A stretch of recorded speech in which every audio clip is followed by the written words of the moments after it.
സങ്കടം സഹിക്കാൻ വയ്യ. എന്റെ പോര ഒന്നായിട്ട് പോയിന്.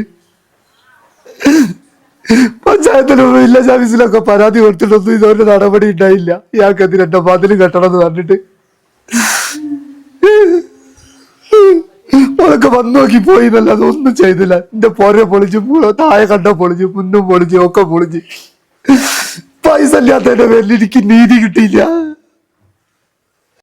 അപകടം മുന്നിൽ കണ്ട പരാതി നൽകിയിട്ടും അധികൃതർ തിരിഞ്ഞു നോക്കിയില്ല.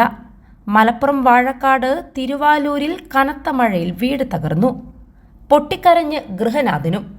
ആത്മഹത്യയല്ലാതെ മറ്റു വഴികളില്ലെന്നും അപകടം മുന്നിൽ കണ്ട പരാതി നൽകിയിട്ടും അധികൃതർ തിരിഞ്ഞു നോക്കിയില്ലെന്നും കുടുംബനാഥനായ വാഴക്കാട് കക്കേട്ടേരി മഹേഷ് പൊട്ടിക്കരഞ്ഞുകൊണ്ടാണ് പറയുന്നത്.